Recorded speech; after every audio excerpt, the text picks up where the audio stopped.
World geography हमने शुरू की हुई थी। कल हमने जो पढ़ा था, जो पोर्शन हमने किया था, वो साउथ ईस्ट एशिया का पोर्शन था। साउथ ईस्ट एशिया, एशिया का वो पार्ट जो साउथ में भी था और ईस्ट में भी था। तो आज उससे आगे नेक्स्ट हम चलेंगे। तो आज जो हमारा टॉपिक है वो है जी फार ईस्ट एशिया या फिर नॉर्थ ईस्ट एशिया।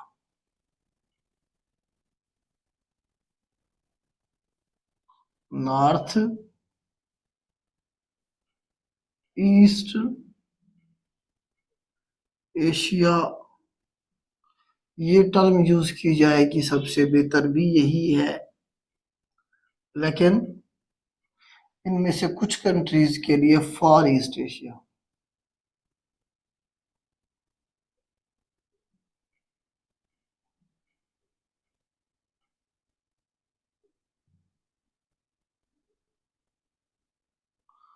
फार ईस्ट एशिया की टर्म भी यूज की जाएगी। तो आपने परेशान नहीं हो जाना कि ये फार ईस्ट एशिया क्या है।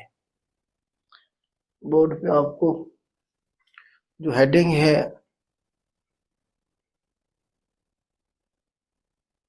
अच्छा एक बच्चा कह रहा है कल लास्ट 20 मिनट का लेक्चर रह गया था, ऐप पे नहीं चला। चले मैं देखूंगा बेटा, अगर नहीं चला है तो इंशाल्लाह ये इशू रिजॉल्व होगा। होना तो चाहिए था, होना तो चाहिए था।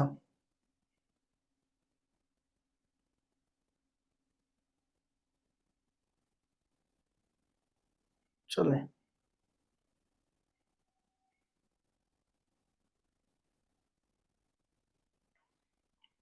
चले बेटा, ये बेटा हमारा टॉपिक है नॉर्थ ईस्ट एशिया और फार ईस्ट एशिया। उसके बाद एक लेक्चर आपका और होगा एशिया पे, और देन जो है ना जी आपका यूरोप के 2 लेक्चर होंगे, और एक लेक्चर आपका ऑस्ट्रेलिया का है। इस वीक में हमारी वर्ल्ड ज्योग्राफी से जान छूट जाएगी। मंडे से नया सब्जेक्ट, नया महीना, नया साल इंशाल्लाह शुरू होगा। तो खैर हम इसे शुरू करते हैं, वहीं से शुरू करेंगे जहां से हमने जो कल लेक्चर था छोड़ा था। अच्छा, ये Far East Asia, Middle East, Central Asia, Near East, तो ये सारी टर्म जो थी ये सिर्फ टर्म है, ये जो इस्तेमाल की जा रही होती है। स्पेशली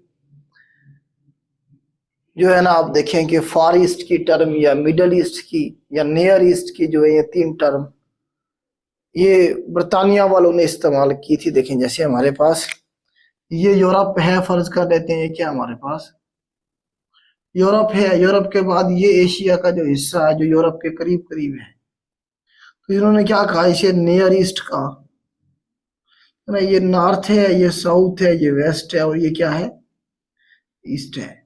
जो करीब करीब था तुर्की के आसपास का इलाका, इन्होंने इसे क्या कहा, नियर ईस्ट कहा। अब यहाँ पे कुछ एरिया हमारे पास है ये वाला, इसमें मिसाल के तौर पे हमारे पास ये अरेबियन पेनिनसुला भी है, एशिया का वो वाला हिस्सा। ये हमारे पास जो तुमने लेवेंट रीजन पढ़ा था वो वाला भी।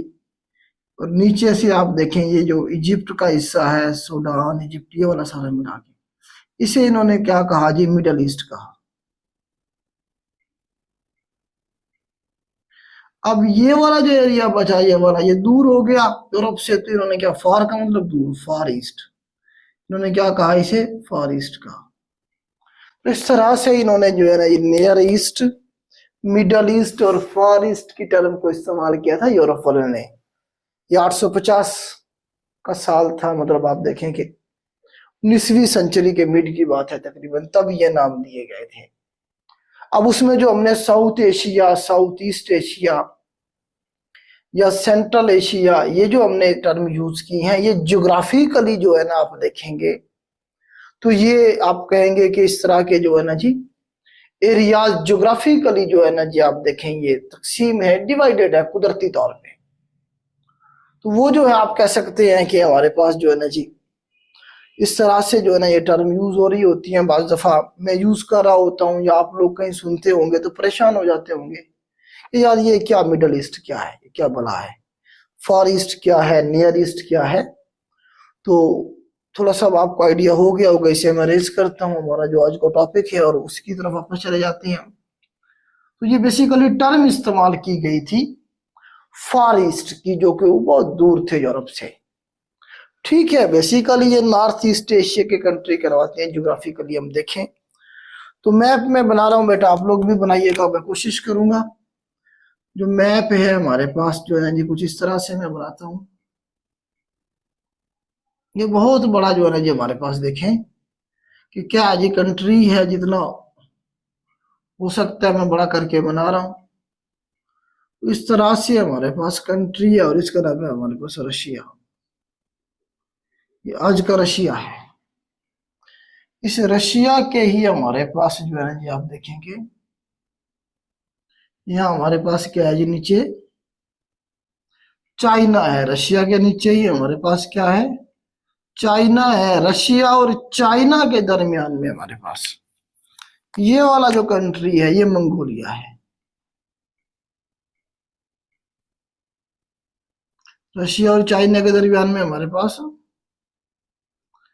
मंगोलिया है, the land of Mongols, the land of Mongols. चंगेज खान, लड़ाकू खान मंगोलिया से थे। तो कुछ इस तरह से मैप बनाए और उसके बाद ये वाला जो पोर्शन है ना यहाँ पे थोड़ा सा इस तरह से कर लें और यहीं पे जो है ना जी हमारे पास एक पेनिनसुला है टाइप, एक इस तरह से पेनिनसुला है जिसे हम कहते हैं कोरियन पेनिनसुला। ये नॉर्थ कोरिया और ये साउथ कोरिया, दो मुल्क हैं, नॉर्थ कोरिया और साउथ कोरिया। और उसके बाद यहाँ पे हमारे पास कुछ इस तरह से बनाया जरा, जजीरों पे जो मुश्तमिल है ना जी, कुछ क्या है जी हमारे पास आइलैंड पे मुश्तमिल एक कंट्री है जिसका नाम है जापान। जापान, ये वाला पोर्शन हम ऑलरेडी डिस्कस कर चुके हैं। यहाँ पे हमने बनाया था, अगर आपको याद आ रहा हो, ये वाला सारा कल जो पढ़ा हमने south east Asia. South east Asia को हमने डिस्कस किया, ये वियतनाम था, ये हमारे पास म्यांमार था, फिर ये लाओस था, ये कंबोडिया था, ये थाईलैंड था।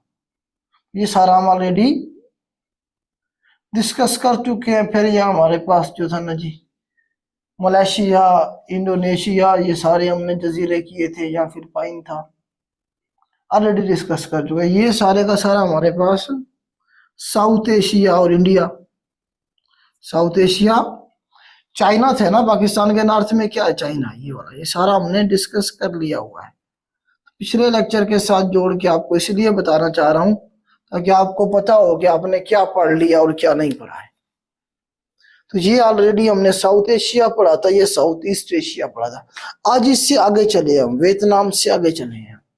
ये फिलिपाइन है, वैसे देखा जाए तो ये फिलिपाइन मैंने बनाया है। उसके ऊपर जो फार ईस्ट एशिया में मुल्क आज हमने डिस्कस करने हैं, या नॉर्थ ईस्ट एशिया जो रशिया है, ये फार ईस्ट में नहीं आता है। फार ईस्ट में चाइना को भी काउंट कर लेते हैं, नॉर्थ कोरिया को भी, साउथ कोरिया को भी, जापान को भी, और यहाँ एक मुल्क है हमारे पास ताइवान। ताइवान को भी काउंट कर लेते हैं। फार ईस्ट की टर्म जब भी यूज की जाएगी उसमें जापान को काउंट करेंगे, नॉर्थ कोरिया, साउथ कोरिया को, ताइवान को, चाइना को और फिलिपाइन को वैसे काउंट किया जाता है फार ईस्ट में। इसीलिए मैंने असल में क्या लिखा था, नॉर्थ ईस्ट एशिया। तो रशिया जो है ये नॉर्थ एशिया में आता है और ये क्या है, ईस्ट एशिया में आते हैं। तो नॉर्थ ईस्ट एशिया की टर्म इसके लिए यूज की जाएगी ज्योग्राफिकली।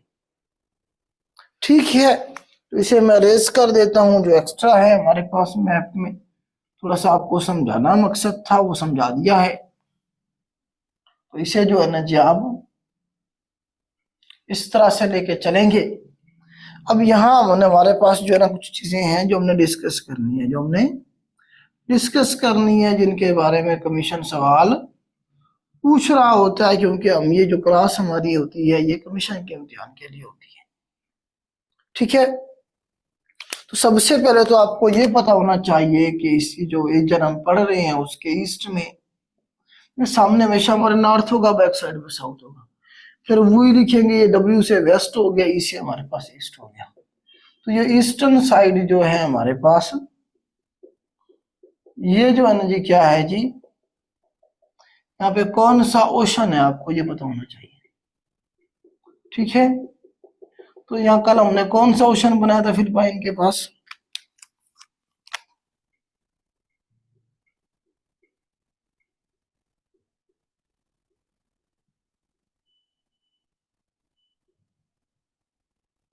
हमने बनाया था पैसिफिक ओशन। ये कौन सा ओशन है बेटा, पैसिफिक ओशन। तो चाइना को ईस्ट में पैसिफिक ओशन लगता है, रशिया को ईस्ट में पैसिफिक ओशन लगता है, नॉर्थ कोरिया साउथ कोरिया को लगता ही पैसिफिक ओशन है। जापान किधर है जी, पैसिफिक ओशन में है। फिलिपाइन किधर है, पैसिफिक ओशन में है। ताइवान किधर है, पैसिफिक ओशन में है। यहीं पे छोटा सा एक हांगकांग भी बना लें। एक क्या बनाया चाइना के साथ अटैच करके, हांगकांग। हांगकांग भी चाइना के साथ अटैच कर लें। ठीक है, तो अब आपको ये वाली साइड समझ आ गई। रशिया के ऊपर, यहाँ पे रशिया के ऊपर अगर मैं बात करूं, यहाँ पे कौन सा समंदर है, आर्कटिक ओशन है नॉर्थ में, रशिया के रात में आर्कटिक ओशन, रशिया के नॉर्थ में आर्कटिक ओशन, ईस्ट में पैसिफिक ओशन। यहाँ सारे वो कंट्रीज हैं, आगे चलेंगे तो सेंट्रल एशिया की तरफ हम चले जाएंगे, वो कल पढ़ेंगे। ठीक है, तो ये टोटल मैप है जो आज हमने डिस्कस करना है। तो मैं शुरू करता हूं, इसे मैप को रशिया से शुरू करता हूं, रूस से हम अपनी बात शुरू करते हैं। कंट्रीज के हवाले से ज्यादातर सवाल यहाँ बन रहे हैं, इन कंट्रीज के हवाले से बने। इंपॉर्टेंट कंट्री है रशिया, आपको पता है सुपर पावर रहा है, इस वक्त भी दुनिया में अपना रोल प्ले कर रहा है रशिया। चाइना आपको पता है इकोनॉमिक पावर बन गया है इस वक्त, दुनिया का एडवांस तरीन जो मुल्क है इन्वेंशन के हवाले से भी, वैसे भी चाइना इस वक्त लीड कर रहा है इकोनॉमी को, पूरी दुनिया की इकोनॉमी को। जापान की जो इकोनॉमी है, दुनिया की पहली जो 5 इकोनॉमी है उनमें से एक है जापान, कभी सुपर पावर था। नॉर्थ कोरिया साउथ कोरिया वैसे खबरों में रहता है, ताइवान भी खबरों में रहता है। तो यहाँ से आपके करंट अफेयर के सवाल भी बनते हैं। तो थोड़ा सा इन कंट्रीज के बारे में डिस्कस करते हैं हम। ये रशिया है हमारे पास, ज्योग्राफिकली एशिया में दुनिया का सबसे बड़ा मुल्क, रकबे के लिहाज से दुनिया का सबसे बड़ा मुल्क। इसे मैंने क्या कहा था आपको, अरेंजमेंट हुई थी RCUCB, ये अरेंजमेंट लिखवाई थी मैंने आपको। दुनिया के पहले 5 जो बड़े मुल्क हैं उनकी तरतीब बताई थी मैंने कि RCUCB, R से रशिया, C से हमारे पास कनाडा। दुनिया का सबसे बड़ा मुल्क रकबे के लिहाज से रशिया है, ये वाला जो है। C से कनाडा है दूसरे नंबर पे, U से USA है दुनिया का दूसरा बड़ा मुल्क, और दूसरे C से चाइना है, और B से ब्राजील है। ब्राजील दुनिया का 5वां बड़ा मुल्क हमने पढ़ा था। तो रशिया दुनिया का सबसे बड़ा मुल्क है रकबे के लिहाज से। अगर पॉलिटिकली हम देखें रशिया को, चले पहले फिजिकली या ज्योग्राफिकली चीजें देख लेते हैं, फिर हम पॉलिटिकली देखेंगे। ये जो रशिया का हिस्सा है ना, ये वाला ईस्टर्न जो पार्ट है, इसे कहते हैं साइबेरिया।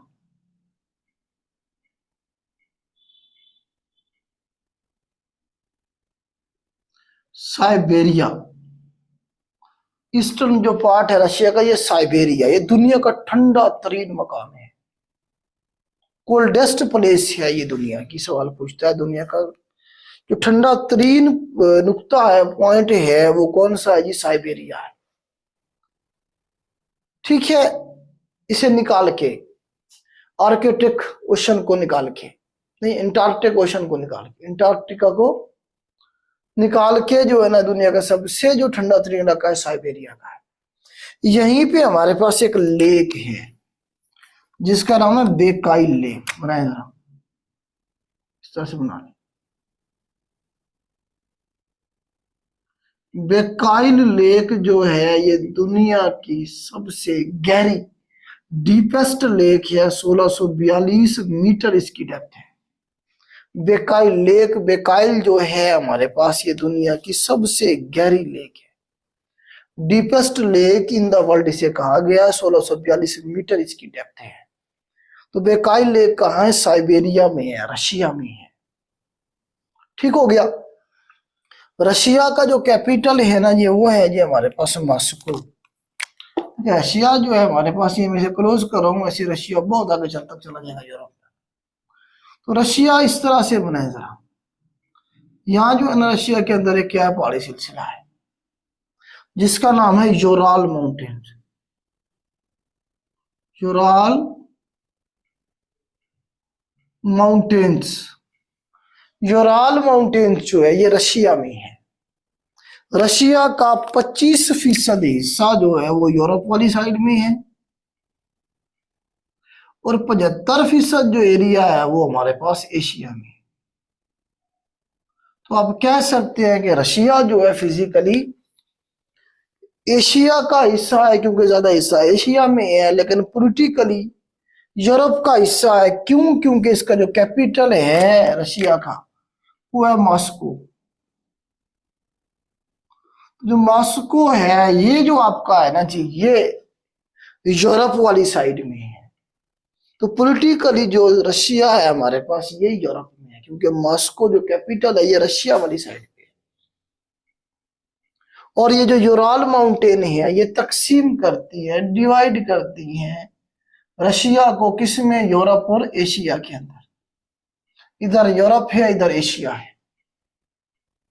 आप कह सकते हैं कि रशिया भी दो कॉन्टिनेंट में है, जिस तरह तुर्की है एशिया और यूरोप में, तो ये भी एशिया और यूरोप में फैला हुआ है। इतना बड़ा मुल्क है।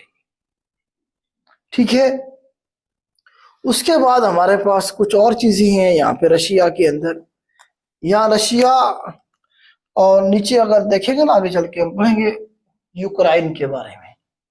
तो यूक्रेन और रशिया के बॉर्डर पे यहीं से जो है ना ये निकल रही है एक माउंटेन रेंज और है जिसका नाम है हमारे पास वल्दाई माउंटेन। वल्दाई माउंटेन यहां से निकल रहा है एक दरिया जिसका नाम है हमारे पास वोल्गा रिवर। वोल्गा रिवर जो कि रशिया का सबसे बड़ा दरिया है। तकरीबन 3550 किलोमीटर इसकी लेंथ है वोल्गा रिवर की। वोल्गा रिवर वैसे यूरोप का भी सबसे बड़ा दरिया है और रशिया का भी सबसे बड़ा दरिया है। वोल्गा रिवर वल्दाई माउंटेन से निकल रहा है। वल्दाई माउंटेन से निकल रहा है, ये रशिया के और यूक्रेन के बॉर्डर पे है। फिर ये रशिया में जाएगा और फिर ये कैस्पियन सी में जाके गिरेगा। फिर ये कैस्पियन सी में जाके गिरेगा। वोल्गा रिवर 3550 किलोमीटर इसकी लेंथ है। ठीक है।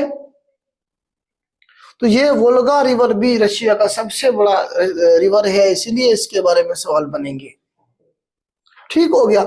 रशिया का कैपिटल तो हमारे पास मॉस्को है, लेकिन इसका जो प्रेसिडेंट का जो हाउस है जहां पे प्रेसिडेंट बैठता है उसका भी कभी कभी पूछ लेते हैं क्रिमलन। क्रिमलन किधर लिखता हूं, चलें। क्रिमलिन जो है ये क्या है जी? हेडक्वार्टर है, प्रेसिडेंट का हाउस है। रशिया का जो प्रेसिडेंट है उसका हाउस है ये। अच्छा, सेंट पीटरबर्ग भी इनका एक सिटी है, उसका सवाल भी पूछा है। एसटी पीटरबर्ग इसका भी पूछा, ये कौन से मुल्क का सिटी है? तो ये भी रशिया का सिटी है। ये यहाँ पे है, इस साइड पे, यूरोप वाली साइड पे। सेंट पीटरबर्ग या एसटी पीटरबर्ग लिखेगा वो। तो ये भी नहीं का मशहूर सिटी है। क्यों सिटी है मशहूर? क्योंकि ये यूरोप वाली साइड पे है। आपको पता है कि बहुत सारा हिस्सा जो है रशिया का, पड़ेगा अभी जब टूटा था तो बहुत सारा हिस्सा जो था वहां से आजाद मुल्क बन गए थे। ये यूरोप वाली साइड पे जहां से आप देखेंगे जहां पे बगावतें शुरू हुई थी उस दौर की बातें हैं ये। ठीक हो गया जी। ये सारे यूरोप वाली साइड है। रशिया का कैपिटल मैंने आपको बता दिया। करेंसी इसकी रूबेल है। रूबेल, रूबेल क्या है जी? इसकी करेंसी है रूबल। रूबल भी पढ़ते हैं, इसे रूबेल भी पढ़ेंगे। रूबल क्या है? इसकी करेंसी है रशिया की। अब थोड़ा सा पॉलिटिकली देख लेते हैं हम रशिया का जो स्ट्रक्चर है, ऐसे मैं रेज करता हूं। इसका जो प्रेसिडेंट है वो तो आपको पता ही है, व्लादिमीर पुतिन साहब हैं। तो रशिया जो था ना, ये वाला रशिया, इसका जो यहाँ पे किंगशिप थी, बादशाह थी, एक दौर था। और इसके जो बादशाह है उसे जार कहा जाता था, जारे रूस। जारे रूस कहा जाता था रशिया के बादशाह को। किंग जो था रशिया का, उसे क्या कहते थे हम? जार कहा करते थे। एक मिनट रुकिएगा।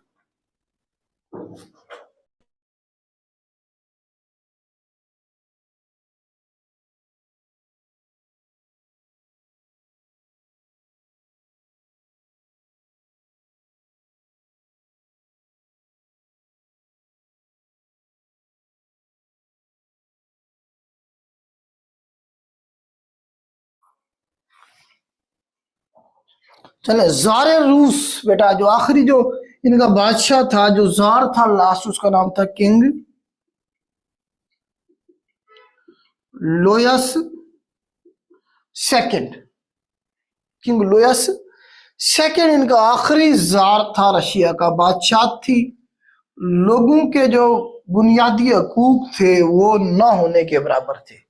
जब बादशाह सलामत बैठे होते हैं किसी भी सीट पे, तो फिर उन्हें आवाम से कोई गर्ज नहीं होती। जिस तरह पाकिस्तान के अंदर आपको पता है बादशाह सलामत बैठे हुए हैं, वैसे गवर्नमेंट ऑफिस में भी चले जाए तो वहां भी बहुत सारे बादशाह सलामत आपको मिलेंगे।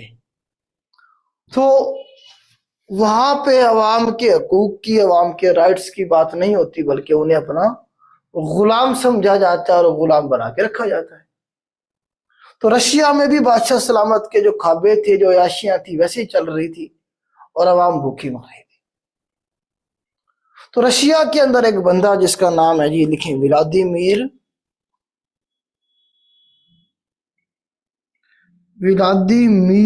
लेनिन।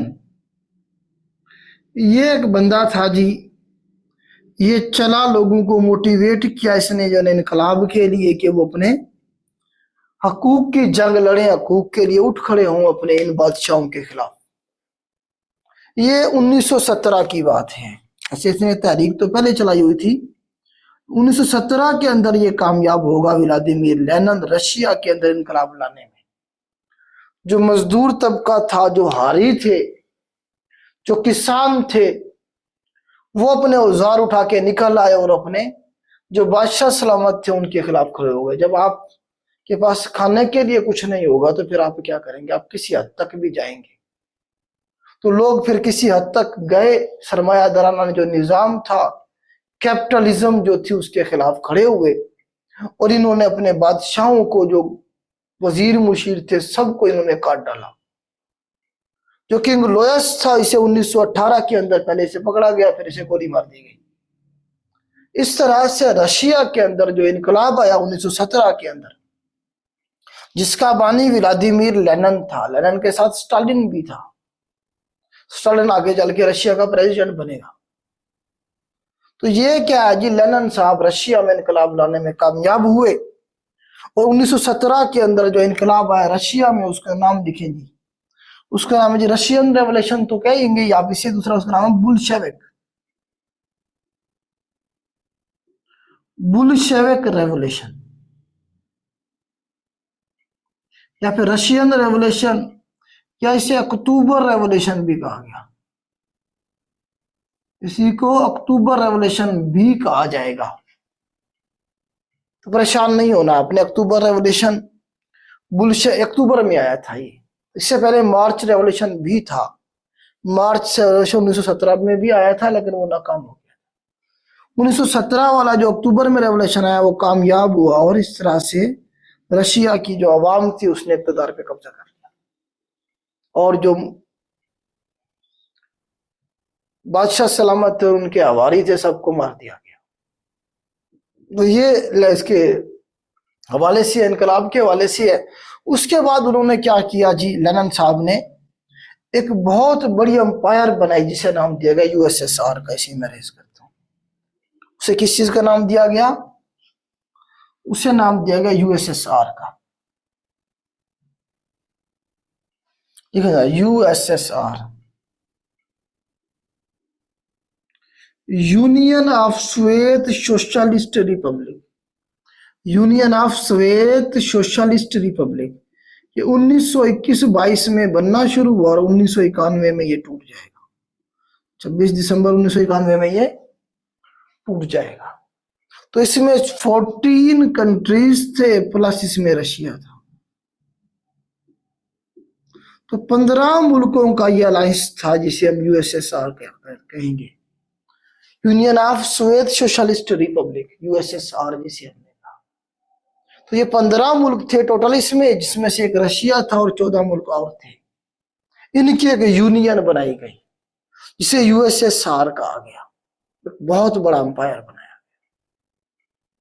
जो कि चलता रहा और उसके बाद ये 1991 में टूट गया जब इन्होंने हमला किया किसमें, अफगानिस्तान में। वो ऑलरेडी मैं आपको पढ़ा चुका हूं। तो उसके बाद फिर ये स्टेबल नहीं रहे, जो मुल्क बाकी जुड़े हुए थे इसके साथ वो अलग हो गए। उन्होंने कहा जी रशिया की जंग है, हम क्यों उसकी कीमत चुकाएं। खुराक की शॉर्टेज हो गई थी, पैसे खत्म हो गए थे, जंग लंबी हो गई थी, सारा सरमाया जंग में झोंक दिया गया था। एक किस्म का फिर आप इसे इनकलाब कह सकते हैं। तो लोग क्या हुए, बददिल हुए यूएसएसआर से, और लोगों ने क्या किया, अपने अपने आजाद मुल्क बना लिए। फिर 14 मुल्क अलग हुए थे यूएसएसआर में से। रशिया से कितने मुल्क अलग हुए, 14 मुल्क वो अलग हो गए, आज अलग है। ठीक हो गया। तो इस तरह से अब जो रशिया है इसे लीड कर रहा है कौन, व्लादिमीर पुतिन। पुतिन भी कहते हैं इसे, पुतिन भी पढ़ लें इसे, या इसे आप व्लादिमीर पुतिन कह लें।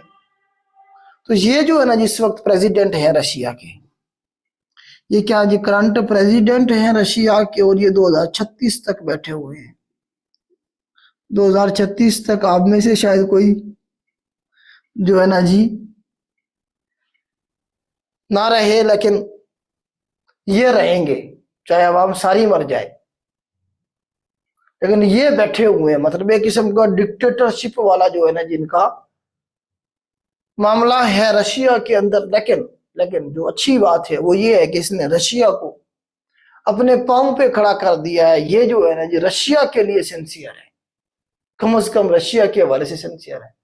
हमारे हुक्मरान जो है ना आपको पता ही है, फिर वो तो अपनी जात के साथ ही सिंसियर है, उसके अलावा तो किसी के साथ नहीं है, मुल्क तो बहुत दूर रह जाता है। खैर इसने रशिया को खड़ा किया है दोबारा से, और रशिया अब दोबारा आपको बताया कि पावर बनता जा रहा है। तो ये 2036 तक रहेगा। आप कमीशन के इम्तिहान आप दें या ना दें, 2036 तक ये बैठा हुआ, मर जाए तो जान छूट जाएगी, लेकिन जब तक ये बैठा ये कमीशन में हमारी जान नहीं छोड़ने वाला, कमीशन के हवाले से। तो व्लादिमीर पुतिन साहब क्या कराची, इनकी प्रेसिडेंट का टेन्योर होता है 6 साल का।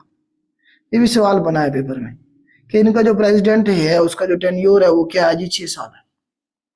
इनके प्रेसिडेंट जो होता है रशिया में वो 6 साल के लिए इलेक्ट होता है। पीएम ब्राइन नाम होता है, प्रेसिडेंशियल सिस्टम है सारा। कंट्रोल जो है वो किसके पास है, प्रेसिडेंट के पास है। ठीक हो गया। तो ये इनकी जो पार्लियामेंट है उसका नाम है हमारे पास डूमा। डूमा इनकी पार्लियामेंट का नाम है, डूमा, DUMA, डूमा। केजीबी जो है ना ये क्या है जी, सीक्रेट एजेंसी है रशिया की। ये जो व्लादिमीर पुतिन साहब हैं ये कभी केजीबी को हेड करते रहे हैं, केजीबी का हिस्सा रहे हैं। केजीबी इनकी सीक्रेट एजेंसी है। तो व्लादिमीर पुतिन साहब उसमें का हिस्सा रहे हैं, तो इन्हें पता है कि दुश्मनों को कैसे ठिकाने लगाना है। मुखालफिन को पिछले दिनों इलेक्शन हुए हैं, ये दोबारा से जीता हुआ है। तो ये जो है ना जी इसके जो अपोजिशन पार्टी थी उसने दीवार से लगा दिया, उठा के जेल में डलवाया पहले उसे, जो अपोजिशन लीडर था, फिर उसे जेल में ही मरवा दिया। इतना सख्त किस्म का इंसान है। ठीक हो गया जी। तो ये थोड़ा सा रशिया के हवाले से मैंने आपको बताया, जो आपके सवाल बन सकते हैं रशिया के हवाले से। मैं देख लेता हूं कोई सवाल अगर रह गया है तो मैं ऐड करवा देता हूं। मेरे ख्याल से तकरीबन सारे ही क्वेश्चन मैंने आपको इसमें करवा दिए हैं। तकरीबन जो है ना जी सारे क्वेश्चन हो गए। रशिया कब टूटा वो भी करवा दिया है मैंने आपको। रशिया यूएसएसआर कब टूटा था? 26 दिसंबर 1991, 1991 को ये यूएसएसआर टूट गया था, फिर बन गया था रशिया। 14 मुल्क अलग हुए थे और रशिया रह गया। कब? 26 दिसंबर, ये डेट पूछता है। 1991 की डेट है, 1991 की ये डेट है इसकी। ठीक हो गया बेटा, इसे मैं रेस करता हूं, फिर हम आगे चलते हैं।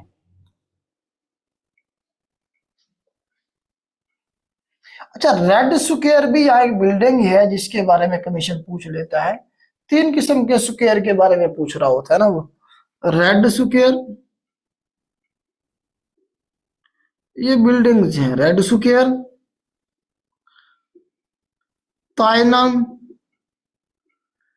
तायनामेन स्क्वायर, और तीसरा जी तहरीर स्क्वायर। तहरीर स्क्वायर, 3 तरह के स्क्वायर के बारे में पूछता है। रेड स्क्वायर जो है रशिया में है। रेड स्क्वायर कहाँ है हमारे पास? रशिया में है। ताइनामेन स्क्वायर चाइना में है। और तहरीर स्क्वायर या अल तहरीर स्क्वायर जो है ये इजिप्ट में है। ये बिल्डिंग से है, उस तरह की बिल्डिंग बनी हुई है स्क्वायर टाइप ना, तो ये मुख्तलिफ नाम ही है, ये पूछ लेता है। तो रेड स्क्वायर आप रशिया में कहेंगे, ताइनामेन स्क्वायर चाइना के अंदर, और अल तहरीर स्क्वायर जो है ये इजिप्ट के अंदर मिस्र में है। ठीक हो गया जी, ये भी थोड़ा सा ऐड कर लीजिएगा रेड स्क्वायर के हवाले से, ये भी कभी कभार पूछ लेता है। करेंसी हो गई, कैपिटल भी हो गया, तकरीबन सारी चीजें हो गई हैं। अब जरा थोड़ा सा मंगोलिया को देख लेते हैं। मंगोलिया के बारे में 2 ही सवाल बनेंगे बस। एक तो मंगोलिया के अंदर डेजर्ट मौजूद है जिसका नाम है गोबी डेजर्ट। देखिए जरा, गोबी डेजर्ट के बारे में सवाल बनेगा। ये किधर है गोबी डेजर्ट? मंगोलिया में। चाइना और मंगोलिया के बॉर्डर के साथ साथ है यहाँ पे, लेकिन ये मंगोलिया में ही काउंट हो रहा होता है। कमीशन मंगोलिया के हवाले से ही पूछ रहा होता है। Gobi desert, Mongolia the land of Mongols. हलाकू खान, चंगेज खान का नाम सुना होगा आपने। चंगेज खान का असल नाम भी पूछता है, तमुजन। तमुजन इसका असल नाम था, फिर इसका पोता था हलाकू खान। ये वो लोग हैं जिन्होंने खोपड़ियों के मीनार बनाए। चंगेज खान जो था, उसके बाद हलाकू खान इसका पोता था। तो हलाकू खान ने 1258 के अंदर क्या किया था? बगदाद को तबाह किया था। बगदाद को, फॉल ऑफ बगदाद जो था, ये किसने किया? हलाकू खान ने किया था 1258 में। बगदाद को बर्बाद कर दिया था और सल्तनत बनु अब्बास की हुकूमत को खत्म कर दिया था। मोतसिम बिल्ला को इसने आके मारा था। जो मोतसिम बिल्ला सल्तनत अब्बासिया का हुक्मरान था आखिरी, जिससे आके हलाकू खान ने मारा था।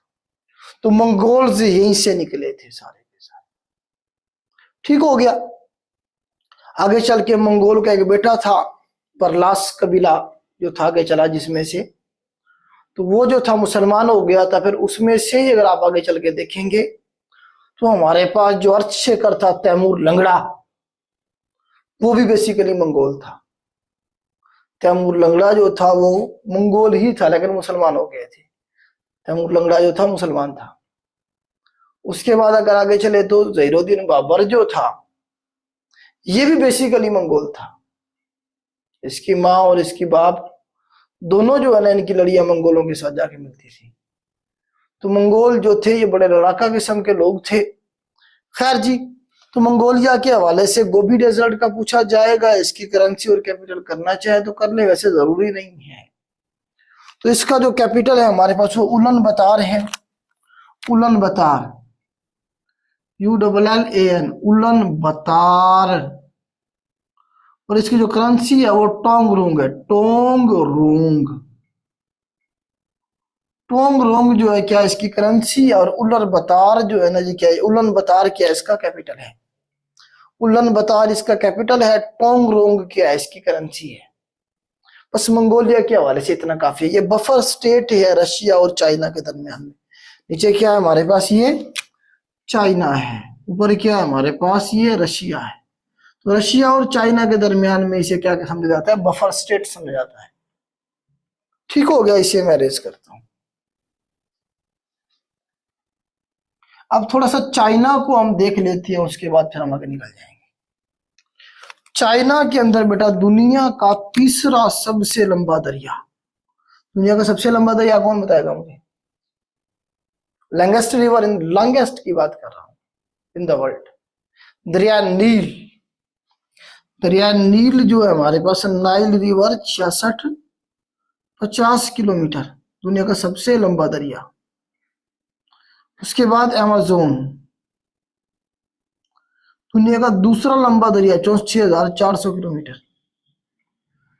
दुनिया का तीसरा लंबा दरिया जो है वो यहां पर है इस तरह से, इसका नाम क्या है हमारे पास, जिसका नाम है यंगजी रिवर।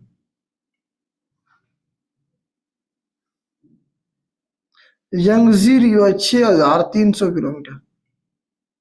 क्या नाम है? Yangtze, YANTZE, Yangtze river 6,300 kilometre, दुनिया का तीसरा बड़ा दरिया।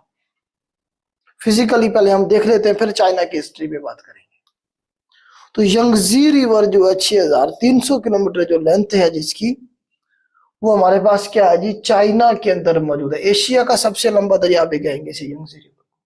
एशिया में इससे लंबा कोई दरिया नहीं है।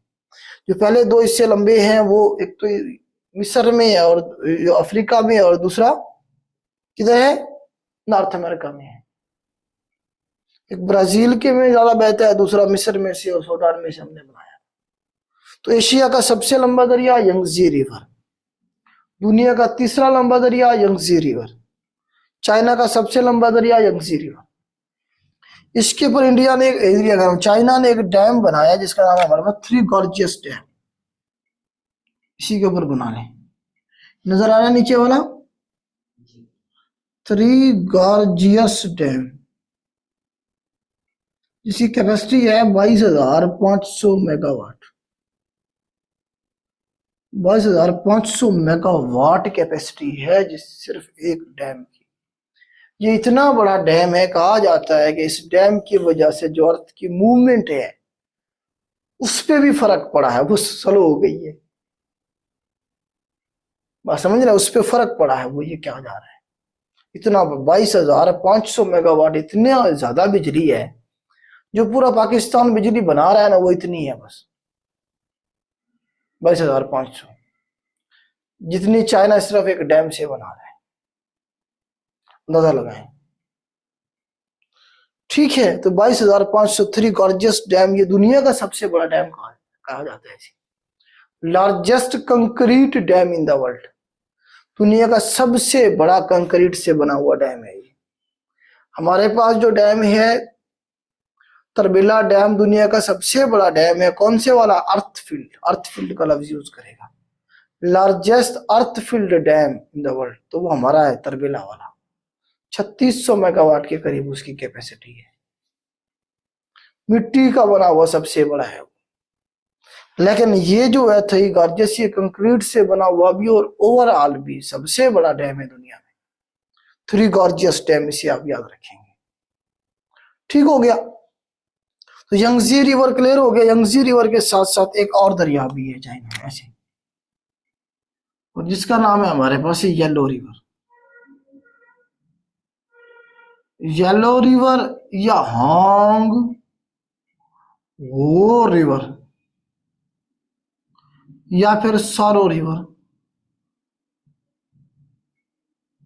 हांग हो रिवर, सारो रिवर और येलो रिवर, एक ही दरिया के तीन नाम है। लेंथ याद रखने की जरूरत नहीं है, 4500 समथिंग है, याद रखने की जरूरत नहीं, कभी नहीं पूछी गई, इंशाल्लाह पूछी भी नहीं जाएगी। ठीक है, जो वर्ल्ड रिकॉर्ड है जिनकी लेंथ याद रखनी है वो मैं आपको बताता जा रहा हूँ। तो हांग हो रिवर, सारो रिवर, येलो रिवर एक ही दरिया का नाम है जो कि किधर है, चाइना के अंदर है। उसके बाद हमारे पास यहाँ एक डेजर्ट है चाइना में, बना लें, जिसका नाम है हमारे पास तकलामकान डेजर्ट, तकलामकान डेजर्ट, ये पूछा जाता है तकलामकान डेजर्ट जो है ये किधर है जी? ये चाइना के अंदर है। तकलामकान डेजर्ट किधर है बेटा? चाइना के अंदर है। कैपिटल जो इसका है वो बीजिंग है। बीजिंग है और ये ईस्टर्न साइड पे है। चलिए इधर बना, ईस्टर्न साइड पे है जी। बीजिंग जो है ये ईस्टर्न साइड पे है। बीजिंग इसका कैपिटल है। करेंसी जो है इसकी युआन है, युआन, YUAN, युआन। युआन जो है क्या इसकी करेंसी है। रिमिम्बी भी इस तरह की भी इनकी एक आगे सब करेंसी है, लेकिन युआन के बारे में पूछा जा रहा होता है। युआन क्या है जी? चाइना की करेंसी है। बीजिंग इसका कैपिटल है। शंघाई इनका सबसे बड़ा सिटी है पॉपुलेशन के हिसाब से। शंघाई इनका पॉपुलेशन के हिसाब से सबसे बड़ा सिटी है। अच्छा, चाइना के अंदर एक, इसे मैं रेस कर देता हूँ, बैंक है बीजिंग से, मुझे याद आया, मैं भूल जाऊंगा वरना फिर अभी आपको करवा देता हूँ। एक बैंक है जिसका नाम है AIIB। इसका एब्रिविएशन भी याद करना आपने, Asia infrastructure investment bank. Asia infrastructure investment bank, AIIB। AIIB Asia infrastructure investment bank जो है ये 2016 में बना था। इसका साल याद रखना है। 103 इसके मेंबर हैं। इसका हेडक्वार्टर बीजिंग में है। इसका हेडक्वार्टर कहाँ है? बीजिंग में। ये 2-3 सवाल बने। एक तो इसका एब्रिविएशन याद रखना है, Asia infrastructure investment bank. Asia में इंफ्रास्ट्रक्चर जो है उसकी डेवलपमेंट के लिए बैंक क्या करता है? पैसे देता है। ठीक है, तो इसका साल पूछा है कई बार, 2016 में बना। इसका हेडक्वार्टर भी पूछा है बीजिंग में। ठीक हो गया जी, बीजिंग इनका हेडक्वार्टर है।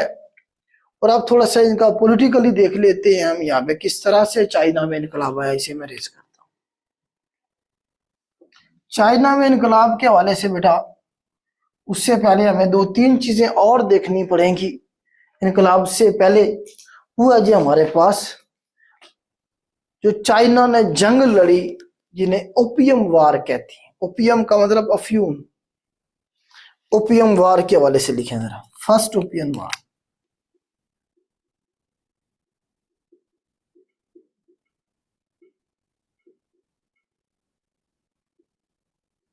1839 से लेके 1842 तक ये साल है पहली ओपियम वार की। ओपियम अफ्यूम कह लें इसे आप। स्पेलिंग यही बनेगा बेटा, OPEUM। ओपियम की स्पेलिंग। फर्स्ट ओपियम वार जो थी, ओपियम मतलब अफ्यूम, वो जो उगाई जाती है और उसके बाद चरस गांजा जिसका बनता है आगे चल के, अफ्यूम जिसे हम कहते हैं, नशावर जो चीजें हैं वो सारी बेसिकली अफ्यूम से बनती हैं। अफ्यूम से बनती है, अफ्यूम। ठीक है, अफ्यूम की जो जंगें हैं इसके बारे में थोड़ा सा मैं आपको बताऊं। जो चाइना की ये वाली जो सरजमीन है ना, ये यहाँ पे बड़ी तादाद में अफ्यूम जो है वो कास्ट होते थे। अफ्यूम बड़ी तादाद में। अब बरतानिया वाले, ये जो दौर है बरतानिया वाले यहाँ आ चुके हैं। इंडिया पे भी बरतानिया का कब्जा है। तो बरतानिया वाले यहाँ गए, उन्होंने यहाँ से अफ्यूम को क्या करा? खरीदा। खरीद के ले जाते और जाके यूरोप में बेचते थे। यूरोप में और अमेरिका में बेचते थे और ढेर सारे पैसे कमाते थे। तो उनके लिए एक बिजनेस था ये, यहाँ से लूट के ले जाओ, उधर जाके बेच दो। पैसा पैसा कमाना मकसद था ना, बिजनेस था। और इस तरह उन्होंने जो है ना क्या किया, जो चाइनीज थे मैक्सिमम आवाम को उन्होंने अफ्यूम की जो है ना लत लगा दी, ताकि वो काम करें और उसके बदले में उन्हें अफ्यूम दिया करते थे। वो थोड़ी थोड़ी उनसे काम करवाते, काश्तकारी करवाते। किस चीज की? अफ्यूम की। वो काश्तकारी करते, फिर थोड़ा सा हिस्सा उन्हें दे देते, वो पी के पड़े होते थे। मतलब आप ये कह रहे चाइनीज जो लोग थे सारे के सारे फिजिकली जो थे ना, जो मेंटली तौर पे डिस्टर्ब थे, सारे के सारे बर्बाद हो चुके थे। अफयूम की लत में लग चुकी थी मेजॉरिटी ऑफ पीपल जो थी। और आहिस्ता आहिस्ता जो जापान के, जो बर्तानिया के लोग थे, वो यहाँ क्या कर रहे थे, अपने फैक्ट्रियां लगा रहे थे, अड्डे लगाते जा रहे थे, यहाँ पे अपनी चीजें सेट करते, कंट्रोल हासिल करते जा रहे थे, ताकि उनका जो कारोबार है अफीम का वो डिस्टर्ब ना हो। अब यहाँ जो गवर्नमेंट थी उसने कोशिश की कि इन्हें किसी तरीके से निकाल दें बाहर। तो जो लोग थे चाइना के, जो इन्हें बर्तानिया वालों को बाहर निकालना चाह रहे हैं, वो अब जंग लड़ रहे हैं बर्तानिया के साथ। पहली अफीम की जो जंग है, इसे किस किस के दरमियान में थी? चाइनीज के दरमियान में और यूके के दरमियान में। यूके ये जंग जीत गया था, चाइना ये जंग हार गया था। जब चाइनीज, वो सारे नशाई लोग थे, तो उन्होंने क्या लड़ना था, तो वो ये जंग हार गए। और यूके वाले जो थे उनका कब्जा और भी मजबूत हो गया, और भी बहुत सारे इलाके जो थे ऑफिशियली उन्होंने अपने नाम करवा लिए बर्तानिया वालों ने, कि यहाँ हम कारोबार भी करेंगे, फैक्ट्री भी लगाएंगे, तुम्हारी गवर्नमेंट हमें नहीं रोकेगी। तो जीत जाता है वो अपनी शर्तें मनवाता है। तो उस वक्त इन्होंने मुआहदे किए। आगे चल के इन्होंने एक और जंग लड़ी, जिसे सेकेंड अफ्यूम वार कहा गया है। इसे क्या कहा गया? सेकेंड अफ्यूम वार कहा गया। ये 1856 से लेके 1860 तक चली। ये भी दोबारा से चाइना और यूके वालों के दरमियान में थी। तो चाइनीज ने एक बार फिर कोशिश की यहाँ से यूके वालों को निकालने की, लेकिन वो फिर नाकाम रहे। यूके फिर जीत गया, बर्तानिया फिर जीत गया, चाइनीज फिर आ। और इस तरह से जो है ना, चाइनीज को मार भी पड़ी, नुकसान भी हुआ, और भी ज्यादा इलाके के ऊपर बर्तानिया वालों ने कंट्रोल हासिल कर लिया। और आहिस्ता आहिस्ता आहिस्ता आहिस्ता उन्होंने क्या किया, बर्तानिया वालों ने, इतना सारा एरिया था, सारे पे वो कंट्रोल तो नहीं कर सकते थे, उन्होंने अपनी जो पपिट गवर्नमेंट थी वो ले आया यहाँ। जब उन्होंने देखा भाई ये तो हर 2-4 साल के बाद हमारे साथ लड़ेंगे, तो उससे बेहतर है कि अपना बंदा बिठाओ गवर्नमेंट में और अपना काम चलाओ। तो बर्तानिया वालों ने चाइना पे पूरे पे कब्जा नहीं किया, बस वो जो इलाका था काम का, हांगकांग और आसपास के इलाके जो थे वो कब्जे किया, और वो ले लिया लीज पे अपने पास, और यहाँ बिठा दी अपनी पपेट गवर्नमेंट, अपनी मर्जी का बंदा ले आए, जिससे उनका कारोबार चलता रहा। ये वो सदी थी पूरी की पूरी, जिसे ये कहते हैं सेंचुरी ऑफ ह्यूमिलिएशन की। 1850 से लेके या 1840 से लेके 1940, 45, 50 तक की जो टाइम है, इसे चाइनीज याद रखते हैं सेंचुरी ऑफ ह्यूमिलिएशन था। ऊपर से इन्हें रशिया मारता था, इधर से इन्हें जापान मारता था, इधर से इन्होंने बर्तानिया ने इन्हें मारा। तो चाइना को सैंडविच बना के रखा चाइनीज को। ऊपर से नशाई हैं, सारे नशा करते हैं, पड़े हैं। तो वक्त आगे गुजरा, और आगे जब चलेंगे तो हम पढ़ेंगे मोजे तुंग के बारे में। मोजे तुंग साहब जो थे वो उन्हीं चाइनीज में से एक बंदा उठता है, और वो क्या करता है जी, अपने लोगों में को क्या करता है, इनकलाब के लिए तैयार करता है। तो अब चाइनीज रेवोल्यूशन के बारे में थोड़ा सा पढ़ लेते, इसे मैं रेज कर देता हूँ। चाइनीज रेवोल्यूशन के बारे में मैं जरा आपको बताता हूँ, ये थोड़ा सा जो है ना आप देख लें।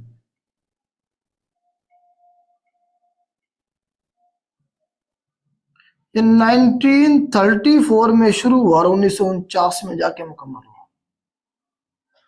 चाइनीज रेवोल्यूशन जो था ये कौन लेके आया? माओ, मिस्टर माओ। माओ भी सिर्फ लिख देंगे इसे, या माओ TZE, मोजे तुंग भी लिखेगा इसे पूरा करके। तो ये बंदा था, इसने कहा जी मैं जो है ना अपने लोगों को जगाऊंगा इनकलाब के लिए। हम यहाँ क्या करेंगे जी, अवाम की जो गवर्नमेंट है वो लेके आएंगे। अभी तक यहाँ गवर्नमेंट कौन सी बैठी हुई है? अंग्रेजों की पपेट गवर्नमेंट इधर बैठी हुई है, अमेरिका की और बर्तानिया की पपेट गवर्नमेंट बैठी हुई है। तो ये उसके खिलाफ तहरीक चलाता है। कोई चाइना के ऊपर कब्जा नहीं था किसी मुल्क का, यूके शुके का, ये किसी से आजादी हासिल नहीं करता है, ये अपनी ही गवर्नमेंट के खिलाफ इनकलाब लेके आते हैं, जिसे कम्युनिस्ट रेवोल्यूशन कहा गया। तो ये क्या करते, वो पपेट गवर्नमेंट थी बेसिकली बर्तानिया की, उसी के खिलाफ इनकलाब लेके आए थे। तो मौजेतुंग साहब 1934 में चले लॉन्ग मार्च करके, कहा जाता है कि कोई 90,000 के करीब इसके साथ लोग थे जब ये चला था। जब ये चाइना का इसने पूरा चक्कर काटा, 34 में इसने शुरू किया था, जब इसने पूरा चक्कर काटा तो तकरीबन 9,000 किलोमीटर का दुनिया का सबसे लंबा लॉन्ग मार्च कहा जाता है इसका। मुल्तान से लेके कराची तक का सफर पता है कितना है? 1,000 किलोमीटर भी नहीं है। उसने कितना सफर तय किया? 9,000 किलोमीटर पैदल। घर घर गए, गली कूचे गए, लोगों को जाके जगाया, कंपेन की बराबर। तकरीबन 90,000 या 1,00,000 के करीब बंदा लेके निकला था अपने साथ जब ये चला था। और जब ये वापस चक्कर काट के आया ना, तो उस वक्त इसके साथ 9,000 लोग भी नहीं थे, 8 से 9,000 लोग बचे थे, सारों को मार दिया गया। तो इनकलाब कुर्बानी मांगता है। सारों को कौन मार रहा है? गवर्नमेंट मार रही है। गवर्नमेंट मार रही है ना, गवर्नमेंट के खिलाफ था ना। लेकिन जब इसने लॉन्ग मार्च मुकम्मल किया तो उस वक्त तक चाइनीज जाग गए थे, अवाम जाग चुकी थी, इसका मकसद पूरा हो गया था। सारी की सारी अवाम उठी और उन्होंने क्या किया जी, 1949 के अंदर जो है चाइना की जो गवर्नमेंट थी, पपेट गवर्नमेंट, उसके खिलाफ उठ खड़ी हुई और गवर्नमेंट को उठा के बाहर फेंक दिया। और अवाम ने क्या किया? गवर्नमेंट के ऊपर कब्जा कर लिया और एक अवाम की गवर्नमेंट बनाई जाएगी 1949 में, जो आगे चलेगी, जो इस वक्त तक चलती जा रही है। तो चाइना में इनकलाब कब आया? 1949 में आया। शुरुआत कब हुई थी? 1934 में। किसने की थी? मौजेतुंग ने की थी। 90,000 से 1,00,000 बंदा ये लेके निकला था। दुनिया का सबसे लंबा लॉन्ग मार्च 9,000 किलोमीटर के करीब इसने सफर किया। 1949 में फाइनली ये कामयाब हुआ और यहाँ जो पपिट गवर्नमेंट बैठी हुई थी वो यहाँ से भाग गई। कहाँ चली गई? ताइवान। ताइवान भी चाइना का हिस्सा था, ताइवान का मतलब चाइना ही था। तो जो पपेट गवर्नमेंट थी, जब यहाँ लोगों ने कब्जा कर दिया गवर्नमेंट, वो यहाँ से भाग गए। किधर? ताइवान जाकर। और उन्होंने कहा कि हम ताइवान से बैठ के गवर्नमेंट को चलाएंगे, कि चाइना हमारा ही है, हम ही चाइना है, हम कम कंट्रोल यहां से करेंगे बैठ के ताइवान से, ये उन्होंने कहा। अब जो ताइवान गए, यहां से भागे, इधर पहुंचे ताइवान, वो कौन थे? वो अमेरिका के पिट्ठू थे। बर्तानिया के और अमेरिका के पिट्ठू जो है गवर्नमेंट बना के बैठे हुए थे लोगों के विल के खिलाफ, वो अब इधर पहुंचे हुए हैं ताइवान। अब जो मैं पॉइंट बताने लगा उसे समझने की कोशिश करें। अब चाइना जो था पहले दिन से यूएनओ का मेंबर था। अब वो जो आका बैठे हुए थे, उन्होंने जब देखा भाई ये तो हमारे खिलाफ लोग इनकलाब ले आए, उन्होंने यूएनओ से मेंबरशिप ही कैंसिल कर दी चाइना की। सवाल ये बनेगा कि चाइना की मेंबरशिप कब कैंसिल हुई? 1949 के अंदर यूएनओ की जो मेंबरशिप थी वो कैंसिल करके, चाइना की कैंसिल करके ताइवान को दे दी गई, क्योंकि ताइवान में उनके जो पिट्ठू थे वो ताइवान में जाके बैठे थे। ताइवान को मेंबरशिप दे दी गई। चाइना ने कहा चलें ठीक है, कोई नहीं, दोबारा इन्हें मेंबरशिप मिलेगी 1972 में, जब इन्होंने देखा कि भाई ताइवान से बैठ के गवर्नमेंट नहीं चलाई जा सकती, लोग जो हैं वो इनके साथ हैं, तब जाके 1972 के अंदर दोबारा परमानेंट मेंबरशिप मिली चाइना को वापस। ये दोनों सवाल बने हैं, इसमें पाकिस्तान ने भी अपना रोल प्ले किया था। हमने लॉबी की थी प्रॉपर चाइना के लिए। उस वक्त रिचर्ड निक्सन था, हेनरी किसिंजर का ये दौर था, हम उस वक्त अमेरिका की आंख का तारा थे। तो हमने भी लॉबी की थी चाइना को मेंबरशिप मिलने के लिए, जिसका एहसान जो है ना चाइनीज आज भी याद रखते हैं। और सबसे पहले जो इसका यूएनओ की जो मेंबरशिप है, जो वीटो पावर है, वो चाइना ने हमारे हक में इस्तेमाल किया था उसे। जब बांग्लादेश अलग अलग हुआ हमसे और वो यूएनओ का मेंबर बनने लगा, तो चाइना ने उसे वीटो कर दिया था, उठा के बाहर फेंक दिया था। तो पहली दफा चाइना ने उसे हमारे हक में इस्तेमाल भी किया था।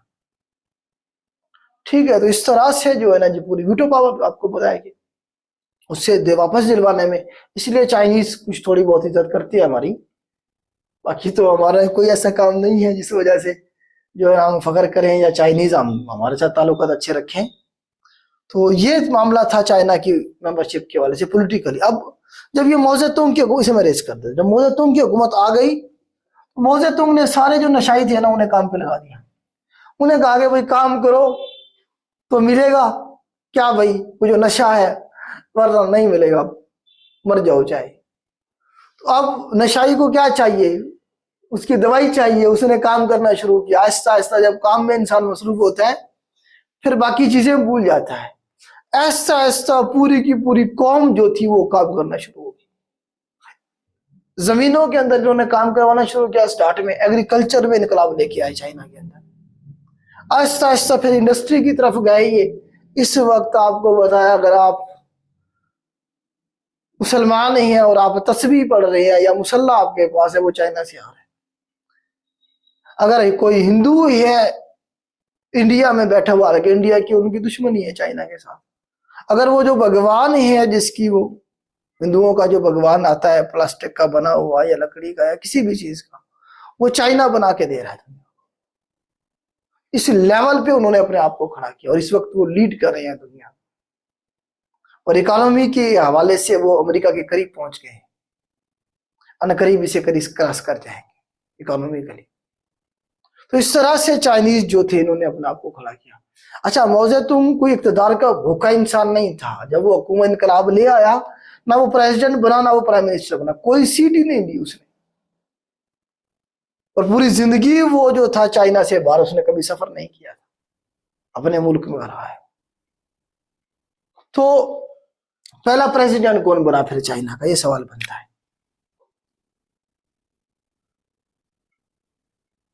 जो उसके साथ थे उनमें से एक नाम का सन यात सन, ये था जी पहला प्रेसिडेंट चाइना का। और पीएम बना था चू इन लाई। चू इन लाई, चू इन लाई जो था इनका पहला पीएम था। पीएम अगर याद ना रहे तो छोड़ दीजिएगा, वैसे चू इन लाई था, चू इन लाई। प्रेसिडेंट जो था, प्रेसिडेंट के बारे में पूछा, सन यात सन जो था पहला प्रेसिडेंट था। सन यात सन क्या था, पहला प्रेसिडेंट बना था। और इस वक्त जो प्रेसिडेंट है चाइना का वो कौन है, president Xi Jinping. Xi Jinping जो है हमारे पास, प्रेसिडेंट शी या जी जिनपिंग भी पढ़ते हैं इसे। तो ये क्या है, करंट प्रेसिडेंट है और ये ताहयात हैं, जब तक ये मरते नहीं है चाइना के प्रेसिडेंट रहेंगे। कौन सी पार्टी सी है या कौन सी पार्टी इनकलाब लेके आई थी, इसका नाम था communist party. Communist party of China, इसका साल भी पूछा, 1921 में ये बनी थी। कम्युनिस्ट पार्टी ऑफ चाइना जो है ये, इससे इसका ताल्लुक है प्रेसिडेंट शी जिनपिंग से। ये इनकलाब लेके आए थे कम्युनिस्ट पार्टी ऑफ चाइना, ठीक है। चाइना का जो ऑफिशियल नेम है ना, ये भी पूछता है, और ताइवान का भी पूछता है। इसमें बच्चे कंफ्यूज रहते हैं अक्सर। जो चाइना का लिख ले जरा, चाइना का जो ऑफिशियल नेम है वो है people's republic of China. The people's republic of China जो है, इस चाइना जो जिसे हम मानते हैं उसका नाम है। ताइवान का नाम भी चाइना है, ताइवान का ऑफिशियल नाम है रिपब्लिक ऑफ चाइना। ये सवाल आया हुआ था पेपर में कि रिपब्लिक ऑफ चाइना जो है ये नाम है किसका, चाइना का, ताइवान का, जापान का, इस तरह से ऑप्शन में थे। तो ताइवान का ऑफिशियल नेम है, इन्होंने कहा हम चाइना है, टू चाइना, दो चाइना, ये रिपब्लिक ऑफ चाइना, ये people's republic of China. America क्या कहता है, दो चाइना, एक ये है ताइवान रिपब्लिक ऑफ चाइना, एक ये है पीपल्स रिपब्लिक ऑफ चाइना। ये जो चाइना, ये कहते हैं कि वन चाइना पॉलिसी, एक चाइना, और वो क्या है पीपल्स रिपब्लिक ऑफ चाइना। वो कहते तो हमारा इलाका है, हम वापस लेंगे इसे, जब चाहेंगे ले लेंगे। ताइवान तो हमारा है, वो कोई मुल्क तो नहीं है। चाइना कहता है कि ये मुल्क नहीं है ताइवान, ताइवान हमारा हिस्सा है, हम ले लेंगे, जब चाहेंगे ले लेंगे। जबकि ताइवान में एक अलग से गवर्नमेंट है, अलग एक मुल्क उन्होंने अपने आप को डिक्लेयर किया हुआ, उसमें अमेरिका बैठा हुआ है। अमेरिका, ताइवान का मतलब अमेरिका है, सारा असला हर चीज यहाँ पे अमेरिका की है ताइवान के अंदर। क्योंकि जो अमेरिका है वो यहाँ से चाहता है कि ताइवान इसके खिलाफ खड़ा रहे, चाइना के साथ ना जाए, वरना इसी इधर कौन घुसने देगा अमेरिका को। ताइवान ने अभी स्पेस दी हुई है। तो ये चाइना के हवाले से मैंने आपको कुछ चीजें बताई, मेरे ख्याल से तकरीबन सारी चीजें हो गई। अब वॉल ऑफ चाइना के बारे में थोड़ा सा देख लेते, ग्रेट वॉल ऑफ चाइना के हवाले से देख लेते हैं। इससे मैं रेज करता हूं।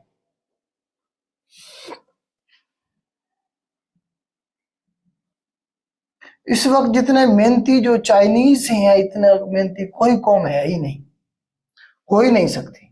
उनके इंजीनियर इधर आप देखते हैं, बड़े बड़े पाकिस्तान में जो काम कर रहे होते हैं, वो अपना सामान खुद उठा के जा रहे होते हैं, सड़क पे चल रहे होते हैं। आपने नोट किया होगा। हमारे यहाँ इतना सा एक जो इंजीनियर होता है ना, वो भी छतरी उसके लिए उठा के एक बंदा खड़ा होता है स्पेशल। या एक छोटा सा काउंसलर भी अगर फिर रहा होता तो उसके नाज नखरे, उसकी गाड़ियां, उसका प्रोटोकॉल ही देखने वाला होता है। मिनती कौम है वो, मतलब है कि प्रोटोकॉल को साइड पे रख के वो क्या करते हैं, काम करते हैं, अपने काम के साथ सिंसियर है, इसलिए लीड भी कर रहे हैं वो दुनिया को। ग्रेट वॉल ऑफ चाइना जो है ना, इसके बारे में सवाल बनता है, इसे मैं रेज कर रहा हूँ यहाँ से कुछ चीजें। तो वो इसकी डायरेक्शन भी पूछते हैं, कौन सी डायरेक्शन में, यहाँ पे बनाइएगा, इधर बनाए से ग्रेट वॉल ऑफ चाइना, यहाँ पे बनाइएगा ये northern side of China. China की कौन सी साइड है, नादर। ये सवाल बना हुआ था पेपर में कि great wall of China China की कौन सी साइड में, ईस्टर्न साइड में ही है, सॉर्दर्न साइड में है, वेस्टर्न साइड में, या नादरन साइड में। तो ग्रेट वॉल ऑफ चाइना जो है ये नादरन साइड में है। ग्रेट वॉल ऑफ चाइना जो है ये चाइना की ये नादरन साइड है। कौन सी साइड है, नादरन साइड है। ये मंगोलों के हमले से बचने के लिए बनाई गई थी, ये मकसद भी पूछ सकता है। मंगोल यहां से आके हमले करते थे, तो इसलिए इन्हें यहाँ रोकने के लिए बनाई गई थी। बहुत पुरानी है ये, 220 बीसी के अंदर, BC Ming dynasty, Ming dynasty के दौर में ये बनी थी। 220 बीसी की बात है। जो मेन पार्ट है उसी दौर में बना था, और जो मेन पार्ट की लेंथ है वो भी पूछ लेगा, 3400 किलोमीटर है तकरीबन।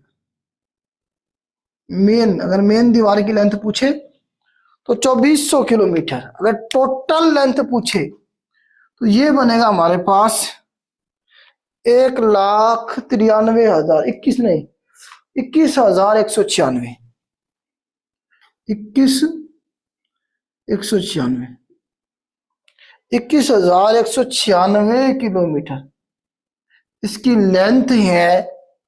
टोटल अगर लेंथ कहे तो आप कहेंगे 21,196 किलोमीटर इसकी टोटल लेंथ है, 21,196।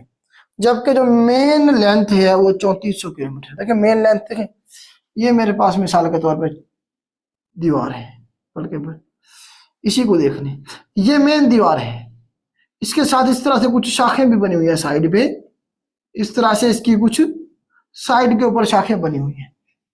तो इन सारों को मिलाएंगे तो तब कितनी लेंथ बनती है हमारे पास, 21,196 किलोमीटर। और मेन जो दीवार है उसकी लेंथ कितनी है, 34,000 किलोमीटर। तो ये हमारे पास क्या है जी, ग्रेट वॉल ऑफ चाइना है। मेरे ख्याल से तकरीबन सारे सवाल हमने इसमें देख लिए हैं, कोई सवाल नहीं छोड़ा। हाँ, चाइना की जो लैंग्वेज है उसके हवाले से पूछ लेता है।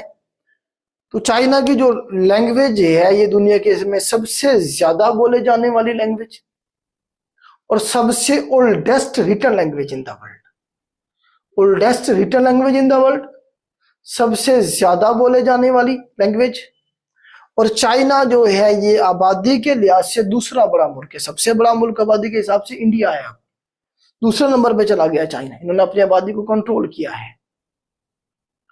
और इन्होंने सबसे पहले जो पेपर करेंसी है, अगर आपसे पूछा जाए पेपर किसने इन्वेंट किया, चाइना ने किया पेपर की इन्वेंशन। और करेंसी जो है सबसे पहले जो इन्वेंशन है पेपर करेंसी, वो भी चाइना ने की थी। ठीक है, तो ये 2-4 सवाल बनेंगे और 10 रिटन लैंग्वेज की और जो है ना करेंसी के हवाले से। उसके अलावा मैंने आपको बता ही दिया है तकरीबन के युआन है, और ये जो है ना जिनकी जो कैपिटल है वो क्या है जी हमारे पास, इनका बीजिंग है, करेंसी इनकी युआन है। तो ये कुछ चाइना के हवाले से थोड़ा सा मैंने आपको बताया, उम्मीद करता हूँ हो गया होगा। अब थोड़ा सा ताइवान को देखते हैं क्योंकि ये चाइना के साथ कनेक्टेड है। इसे मैं रेज करता हूं, इसे मैं रेज करता हूं। थोड़ा सा आप जो है ना हम देख लेते हैं ताइवान को। अच्छा, हांगकांग को भी देख लेते चलिए। हांगकांग जो है ये बर्तानिया ने लीज पे ले लिया था, चाइना में जो पपेट गवर्नमेंट बैठी थी उससे। 1898 में लिया था इसने 99 ईयर के लिए, और ये वापस कब हुआ ये सवाल बना है। 1997 में चाइना ने इसे वापस ले लिया हांगकांग को। तो ये वाला सवाल बना है, किसने? यूके ने इसे लीज पे लिया था तभी 1898 की ये बात है। 99 साल के लिए 1997 में चाइना ने ये हांगकांग जो वापस ले लिया। अब हांगकांग क्या है जी? हिस्सा है किसका? चाइना का। ठीक है, इसे मैं रेज करता हूं। और ताइवान के बारे में 2-3 सवाल बनेंगे। ये हमारे पास ताइवान है।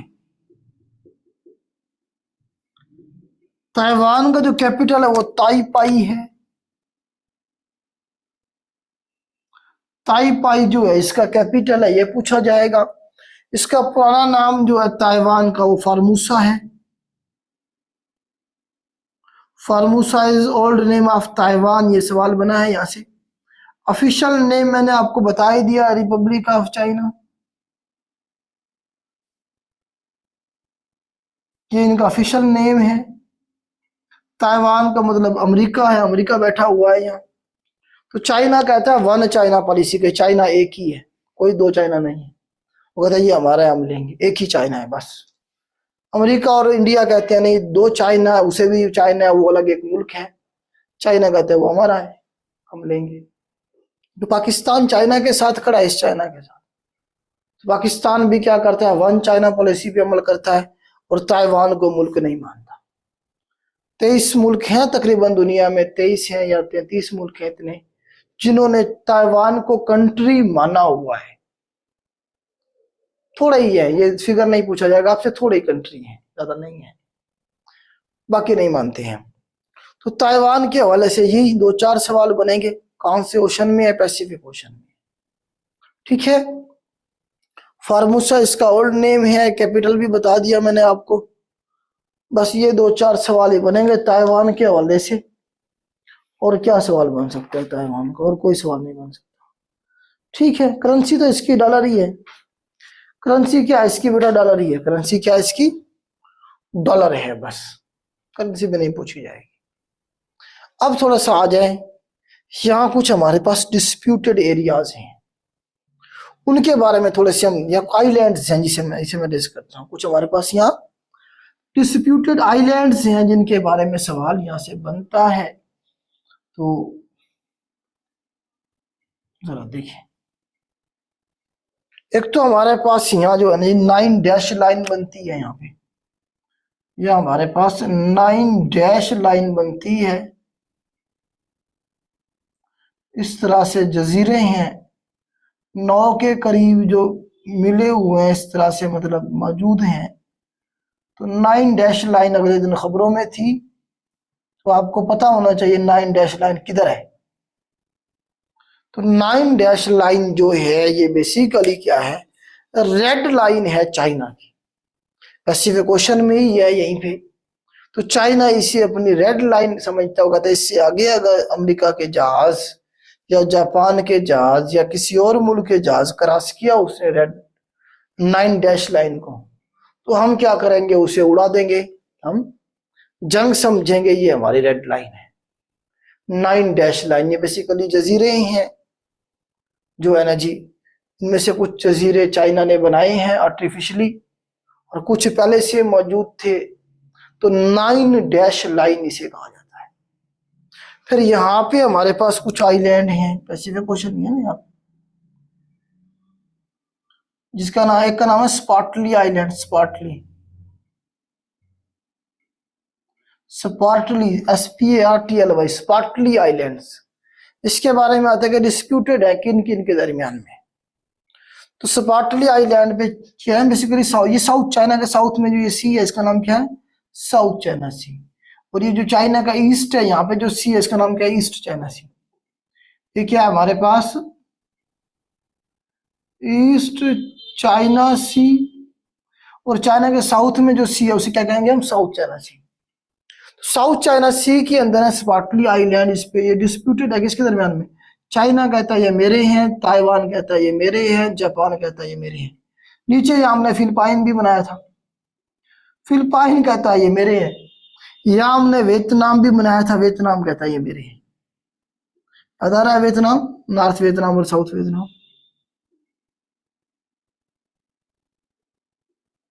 ठीक होगा। तो स्पार्टली आइलैंड घिरा हुआ किसके दरमियान में, वियतनाम के दरमियान में, फिलिपाइन, जापान, ताइवान और चाइना।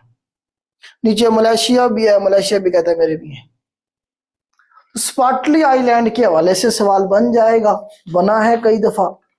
तो ये जो है ना जी आपके पर्सल आइलैंड भी यहीं पे हमारे पास, स्पार्टली आइलैंड और जो है ना जी पर्सल आइलैंड, वो भी जो है ना डिस्प्यूटेड है इन्हीं के दरमियान में। ठीक हो गया, ये तो ये डिस्प्यूटेड आइलैंड्स हो गए। अब हम आगे चलते हैं, बस स्पार्टली कर ले, पर्सल कर ले, इसके बाद शिनकाकू आइलैंड यहाँ है, वो भी हम आगे चल के करेंगे। डिस्प्यूटेड आइलैंड है जापान और रशिया के दरमियान में, शिनकाकू आइलैंड्स। ठीक हो गया जी, आगे चलते हैं जी। येलो रिवर है यहाँ पे, क्या है जो सी है इसका नाम है येलो सी। जो सी है उसका नाम है हमारे पास येलो सी, येलो रिवर गिरता है जाके येलो सी में। अब जरा हम देखेंगे नॉर्थ कोरिया को और साउथ कोरिया को, टाइम है नॉर्थ कोरिया साउथ कोरिया के बाद हम जापान को देखेंगे, फिर हम क्लोज करेंगे। इसे मैं अरेंज करता हूँ बेटा।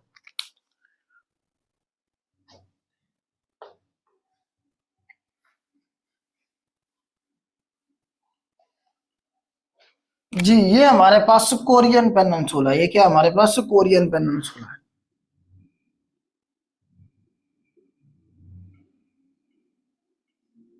कोरियन पेनिनसुला में दो मुल्क है, एक नॉर्थ कोरिया और एक साउथ कोरिया। नॉर्थ कोरिया और साउथ कोरिया दो हमारे पास क्या है जी, कोरिया है। नॉर्थ कोरिया और साउथ कोरिया ये जापान के अंडर थे, ये जापान के पास थे 1910 से लेके 1945 तक। सेकेंड वर्ल्ड वॉर में आपको पता है जापान हार गया था, तो ये जो कोरिया है यहाँ से एक ही, ये पूरा कोरियन पेनिनसुला था, सारा का सारा ही जापान के पास था। जापान हार गया सेकेंड वर्ल्ड वॉर में, तो ये जो है ना फिर यहाँ दो मुल्क बने, नॉर्थ कोरिया और साउथ कोरिया। कब, 1945 में। 1945 में ये आजाद हुए जापान से, और उसके बाद से अब ये आजाद मुल्क है। कोरियन वार के बारे में मैंने आपको ऑलरेडी बता दिया था। कोरियन वार जो थी ये 1950 में शुरू हुई थी और 1953 तक चलती रही थी, जिसमें नॉर्थ कोरिया और साउथ कोरिया आपस में लड़ पड़े थे। नॉर्थ कोरिया को चाइना और रशिया सपोर्ट कर रहा था, साउथ कोरिया को अमेरिका सपोर्ट कर रहा था। तो साउथ कोरिया की सपोर्ट के लिए अमेरिका ने 30,000 अपने फौजी भेजे थे जो मारे गए थे।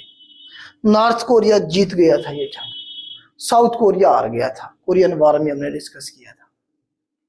ठीक है, तो अभी की क्या सूरत हाल है नॉर्थ कोरिया की और साउथ कोरिया की। एक तो इनके कैपिटल और करेंसी जरूर पूछी जाती है, कैपिटल करेंसी आपसे जरूर पूछी जाएंगे, आपने हर हाल में करनी है। करेंसी दोनों की वॉन है, WON वॉन, WON वॉन क्या है इनकी करेंसी है। साउथ कोरिया कैपिटल सियोल, ऐसे से साउथ कोरिया और ऐसे सियोल। सियोल क्या है, कैपिटल है साउथ कोरिया का।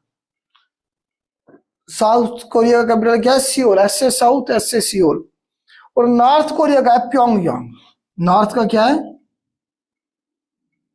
प्योंगयांग, इसका कैपिटल है। और इसका क्या है, सियोल इसका कैपिटल है। ठीक है, नॉर्थ कोरिया का जो प्रेसिडेंट है उसका नाम क्या है जी, जिसे नजर आ रहा है ये वाला प्रेसिडेंट, किम जोंग उन। ये प्रेसिडेंट है जी नॉर्थ कोरिया का, किम जोंग उन साहब हैं जी, UN उन, किम जोंग उन। ये प्रेसिडेंट है किसके, नॉर्थ कोरिया के।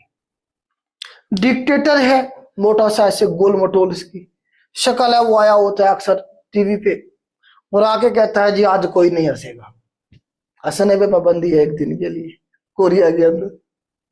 डिक्टेटर है साहब, ज़ाहिर आर्मी का बंदा है, दूसरे ऐसी हरकतें करनी है। तो अभी गया हुआ था रशिया, और यहाँ से इसने अपनी आर्मी भी भेज दी है यूक्रेन में। अभी जो मसला पैदा हुआ है यूक्रेन यूरोप में है, और एटमी पावर है, ये मिसाइल छोड़ता है यहाँ से जापान के ऊपर से गुजार देता है। अमेरिका को धमकियां लगाता है कि मैं क्या करूंगा, मिसाइल छोड़ दूंगा, मिसाइल मार दूंगा। तो ये इस वक्त आखिरी एटॉमिक पावर है। इस वक्त पूरी दुनिया के अंदर जो डिक्लेयर एटॉमिक पावर है वो 8 है। 8वीं जो है वो कौन सी है जी, वो नॉर्थ कोरिया है। 2005-6 में इन्होंने अनाउंस किया था कि हम क्या एटॉमिक पावर है। 6 में की बात, शायद 2006 की बात है या 2009 की बात है, इन्होंने अनाउंस किया कि हम क्या एटॉमिक पावर है। तो वो पागल सा इंसान है, कभी भी जो है ना मिसाइल किसी भी साइड पे छोड़ देता है। रशिया के बहुत करीब है इस वक्त, जो है ना जो ब्लैक लिस्ट में, अमेरिका ने उसे ब्लैक लिस्ट में डाला हुआ है, ईरान को भी और नॉर्थ कोरिया को भी। आपको पता है जो FATF की ग्रे लिस्ट होती है, व्हाइट लिस्ट होती है और ब्लैक लिस्ट होती है। हम ग्रे में थे, हम वहां से भी निकल आए अल्हम्दुलिल्लाह। तो ये जो है ना ब्लैक लिस्ट में है ईरान और नॉर्थ कोरिया। एक्सट्रीम मुखालिफ हैं ये अमेरिका के, ईरान से भी ज्यादा मुखालिफ है ये। तो अभी ये मिसाइल बना रहा है, और मिसाइल टेक्नोलॉजी में हम पाकिस्तान के बारे में भी आता है कि हमने जो मिसाइल टेक्नोलॉजी ली थी वो नॉर्थ कोरिया से ली थी। इनकी मिसाइल टेक्नोलॉजी बहुत अच्छी है। बेनजीर के बारे में आता है कि वो लंबा सा कोट पहनती थी, उसमें जो है ना जी जो VVIP होता है उसकी पे चेकिंग नहीं होती, आपको पता है। वैसे तो प्राइम मिनिस्टर भी जो है ना, आपको पता है हमारे 1-2 ऐसे रहे हैं जिनकी चेकिंग हुई है प्रॉपर। तो लेकिन ये डिपेंड करता है इंसान पे, इंसान की अपनी जो क्रेडिबिलिटी होती है उसके ऊपर। तो बेनजीर के बारे में कहा जाता है कि वो जो कोट थे लंबी लंबी पहनती थी, उसकी जेब में जो है ना मैप और बाकी चीजें जो थे वो मटेरियल उनका वो वहां से यहाँ शिफ्ट करती थी। उस पर इल्जाम लगाया जाता है मुख्तलिफ एजेंसीज की तरफ से। तो उस दौर में हमारे ताल्लुकात अच्छे थे इनके साथ, तो वहां से कहा जाता है कि हमने मिसाइल टेक्नोलॉजी ली थी, और जो न्यूक्लियर टेक्नोलॉजी है उसके बारे में आता है कि पाकिस्तान ने उन्हें दी है। इल्जाम है हमारे, खुदा बेहतर जानता है। खैर इस तरह से ये नॉर्थ कोरिया के हवाले से 2-4 सवाल बनेंगे आपके। एक तो कैपिटल पूछा जाएगा, करेंसी पूछी जाएगी, इसका जो प्रेसिडेंट है उसके बारे में पूछा जाएगा। किम जोंग उन उसका नाम है। और ये जो सियोल है ना जी, जो साउथ कोरिया है, ये एटॉमिक पावर नहीं है, ये अमेरिका के साथ है। ये अमेरिका के साथ है जापान के साथ। जापान अमेरिका आजकल एक ही कुछ है। तो ये दुनिया की 11वीं बड़ी इकोनॉमी है साउथ कोरिया। इन्होंने अपने आप को डेवलप किया है जबरदस्त करके, इकोनॉमिकली इंडस्ट्री लगाई है। इस वक्त जो दुनिया में बड़ी बड़ी कंपनी है, जिस तरह LG इलेक्ट्रॉनिक्स का नाम किसने सुना है? हर बंदे के घर में LG की कोई ना कोई इलेक्ट्रॉनिक्स की मटीरियल पड़ा होगा, वो इनकी है। किया मोटर आई है, मार्केट में छा गई है, इनकी है। सैमसंग के मोबाइल सभी इस्तेमाल कर रहे हैं, या कोई ना कोई जो प्रोडक्ट है सैमसंग की आप यूज कर रहे हो, इनकी है। डेवो पूछा है सवाल पेपर में, इनकी है। इतनी सारी कंपनीज है जिनके हमें नाम भी नहीं आते, जिनमें किसकी है? वो साउथ कोरिया की, जापान की है या साउथ कोरिया की बड़ी बड़ी कंपनी जिन्हें की है। तो ये दुनिया की 11वीं बड़ी इकोनॉमी है साउथ कोरिया। इन्होंने अपने आप को खड़ा किया है। तो ये सारी जो है ना, ये आप देखें टेक्नोलॉजी के हवाले से चीजें हैं। यूरोप में ये डेवलप्ड कंट्रीज हैं साउथ कोरिया और जापान। दुनिया की जो टॉप यूनिवर्सिटीज हैं एजुकेशन के हवाले से, जो टॉप में आ रही हैं, वो साउथ कोरिया की और जापान की एजुकेशन सिस्टम। इतना जबरदस्त किस्म का इनकी रिसर्च के ऊपर और प्रॉपर चीजों पे काम होता है। ठीक हो गया। तो ये मैंने आपको साउथ कोरिया के बारे में बताया। अभी साउथ कोरिया में एक इंसिडेंट हुआ है पिछले दिनों, 3 दिसंबर की रात को। करंट अफेयर का बता रहा हूँ क्वेश्चन। 3 और 4 दिसंबर की रात में हुआ क्या कि इनका प्रेसिडेंट है, उसका नाम है जी, लिख लें जरा, उसका नाम है, अभी ये चेंज भी हुआ था, तो उसका नाम है जी हमारे पास यून सुक लिखे जरा, यून सुक जो है ना जी, ये इनका प्रेसिडेंट है। इसे पता नहीं क्या हुआ, रात को उठा, इसने अपने मुल्क में मार्शल लॉ डिक्लेयर कर दिया। इसने अपने मुल्क में मार्शल लॉ लगा दिया यून सुक ने। ये खबरों में आजकल, इसके बारे में पूछा जाएगा। यून सुक ने क्या किया, 3 दिसंबर की रात को, बल्कि 4 दिसंबर की रात को, 3 और 4 दिसंबर की रात, दरमियानी रात को इसने क्या किया, मार्शल लॉ लगा दिया। आवाम बाहर निकल आई। अपोजिशन जो थी वो भी जाके पार्लियामेंट में जाके बैठ गई, उन्होंने पार्लियामेंट बुलाई, वोटिंग हुई। अगर हाफ से ज्यादा वोट कर दें वो उठाने पे क्या कहते हैं उसे, मार्शल लॉ, तो फिर वो खत्म हो जाता है। तो हुकूमत के जो अरकान थे वो भी पहुंचे, अपोजिशन के अरकान भी, अगर सामने से आर्मी थी तो वो किसी दूसरे रास्तों से, पिछले गेट से, कहीं और से छुपते छुपाते पार्लियामेंट में पहुंच गए और वहां जाके उन्होंने वोटिंग करवाई और उसके बाद प्रेसिडेंट साहब को मार्शल लॉ खत्म करना पड़ा। अवाम निकल आई, अवाम ने घेर लिया चारों तरफ से पार्लियामेंट को, प्रेसिडेंट हाउस को। तो जवान का बच्चा एक रात का ही हुआ है, अब उसकी इम्पीचमेंट का प्रोसेस शुरू कर दिया उन्होंने। भाई कैसे लगाया आपने, मार्शल लॉ लगाया कैसे? तो ये करंट इशू है दिसंबर 2024 का। तो ये करंट अफेयर का आपका सवाल बन सकता है कि रिसेंटली कौन से मुल्क में जो है ना जी मार्शल लॉ लगाया गया है या जिसे बाद में खत्म कर दिया गया है। इस तरह का जो है ना जी सवाल पूछा जाएगा आपसे स्टेटमेंट बना के। तो ये था आपका कोरिया के हवाले से 2-4 करेंसी बता दी मैंने आपको। पूछी जाती है वॉन, WON, वॉन इनकी करेंसी है। कैपिटल भी मैंने आपको बता दिया। और ये एशिया के में है, ये कहाँ पे है? एशिया में, ईस्ट एशिया वाली साइड में। जापान आखिरी मुल्क रह गया, इसे मैं रेस कर देता हूँ और जापान के बारे में कर लेते हैं, फिर हम क्लास एंड करेंगे।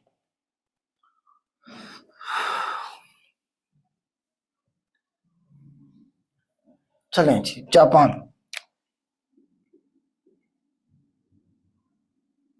जापान देखिए कहाँ है, पैसिफिक ओशन में है, इसीलिए जापान को कहा जाता है Britain of Pacific. Britain of Pacific, Pacific का बर्तानिया। बर्तानिया कहाँ है? बेसिकली अटलांटिक ओशन में है। तो ये पैसिफिक ओशन का बर्तानिया किसे कहते हैं? जापान को। लैंड ऑफ राइजिंग सन भी इसी को कहेंगे, लैंड ऑफ राइजिंग सन भी इसी को कहेंगे, जापान को कहेंगे। ठीक है। उसके बाद आप देखें जजीरों पे मुश्तमिल है जापान। आपको पता है सुपर पावर रहा है वर्ल्ड वार सेकंड तक। वर्ल्ड वार सेकंड में आपको बताया यहाँ क्या हुआ था, जब एटम बम गिराए गए थे हिरोशिमा नागासाकी पे, आपको बता चुका हूं पहले से ही। हिरोशिमा और नागासाकी के ऊपर डेट याद रखनी है आपने, 6 अगस्त 1945 और 9 अगस्त 1945, डेट भी याद रखनी है आपने। को एटम बम गिराए गए थे, हिरोशिमा पे गिराया गया था लिटिल बॉय और नागासाकी पे फैट मैन। अच्छा, इसमें नागासाकी पे बम नहीं गिराना था उन्होंने, बेसिकली काकुरा शहर था एक, काकुरा, इस पे बम गिराने के लिए भेजा गया था। मौसम अच्छा नहीं था, काकुरा शहर नजर ही नहीं आया पायलट को, तो उसे जो शहर नजर आया वो कौन सा? नागासाकी। इसने उसी पे बम गिराया और भाग गया। तो कहा जाता है नागासाकी को उसकी खूबसूरती ने बर्बाद दिया था, ऊपर से भी नजर आता था, इतना खूबसूरत शहर था। तो काकुरा शहर बच गया और नागासाकी बर्बाद हो गया। तकरीबन 3 से 4 लाख लोग इसमें मारे गए। अमेरिका का प्रेसिडेंट जिसने एटम बम गिराने का हुक्म दिया, हैरी ट्रूमैन जो था, ये बंदा था जिसने, अमेरिका का प्रेसिडेंट था जिसने एटम बम गिराने का क्या किया था जी, ऑर्डर किया था। और जो बम गिराने के लिए जहाज गए थे उसका नाम था बम्बर 29। बम्बर 29, ये बम्बर 29 का भी सवाल पूछा गया है बेटा, इसलिए करवा रहा हूं। बम्बर 29 जो था वो जहाज था जो इस तरह एटम बम गिरा के आया था जापान। ठीक हो गया। ओल्डेस्ट मोनार्की है। अच्छा, इस वक्त यहाँ पे कौन है, किसकी गवर्नमेंट है, इसे देख लेते हैं मैंने इसका। एक तो बादशाह है यहाँ पे, मोनार्क सिस्टम है, बादशाह है, दुनिया की सबसे पुरानी जो बादशाह है यहाँ पे मौजूद है। ठीक है जरा, जापान के अंदर क्या है? ओल्डेस्ट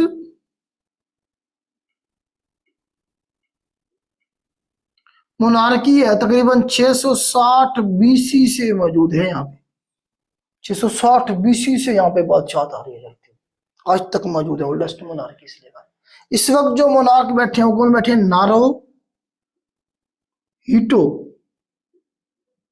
ये इस वक्त किंग इनके बादशाह बैठे हुए हैं, इनके जो पीएम हैं वो भी तब्दील हुए हैं, उनका नाम भी लिख लें। उनका नाम है जी, अभी अक्टूबर 2024 में ये चेंज हुए हैं, और उनका नाम है जी शगीरा अशीबा, शिगिरू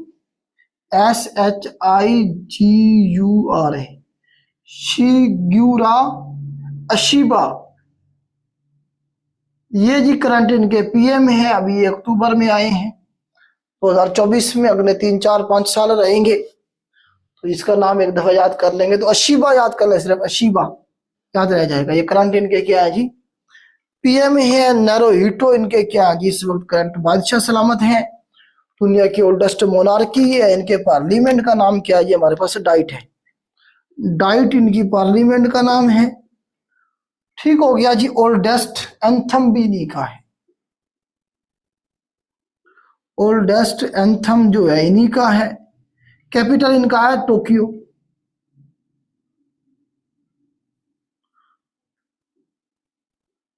टोक्यो जो है ये क्या इनका कैपिटल है, और टोक्यो दुनिया का सबसे बड़ा सिटी है बाय पॉपुलेशन।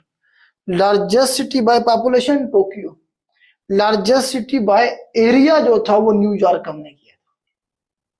कैपिटल इनका क्या है बेटा, टोक्यो है, जो कि दुनिया का सबसे बड़ा क्या है जी, सिटी है बाय पॉपुलेशन। करेंसी इनकी येन है, YEN। चाइना की युआन और इनकी येन। चाइना की क्या है, युआन, YUAN या EN, युआन, और इसकी क्या है, येन, YEN, येन। कैपिटल इसका टोक्यो, पार्लियामेंट का नाम डाइट है। ओल्डेस्ट एंथम भी इनका है, ओल्डेस्ट मोनार्क भी इन्हीं के पास है। मजहब जो इनका सबसे बड़ा है वो शिंटोइज्म है, बुद्धिज्म से मिलता जुलता है शिंटोइज्म। शिंटोइज्म जो है इनका सबसे बड़ा मजहब है, और उसके बाद दूसरा बड़ा मजहब जो है वो बुद्धिज्म है। बुद्धिज्म और शिंटोइज्म क्या इनके मजाहिब हैं। Land of rising sun, Britain of Pacific, इसे हमने कहा है। ये चंद एक सवाल थे जापान के हवाले से। तो ये आपका फार ईस्ट का या नॉर्थ ईस्ट एशिया का पोर्शन कंप्लीट हुआ। हाँ, कुरल आइलैंड यहाँ पे पूछ लेता है कभी कभी, ये डिस्प्यूटेड है रशिया के दरमियान में और जापान के। कुरल, KURL, कुरल, कुरल आइलैंड यहाँ पे हमारे पास बनेंगे, या शिनकाकू आइलैंड भी बनते हैं यहीं पे। शिनकाकू और कुरल आइलैंड जो है डिस्प्यूटेड है रशिया और जापान के दरमियान में। ये भी आपसे पूछ लिया जाएगा। तो मैक्सिमम जो सवाल थे मैंने आपको कवर करवा दिए हैं। यहाँ से कोई एक आधा सवाल रह गया तो बेटा आप खुद ऐड कर लीजिएगा।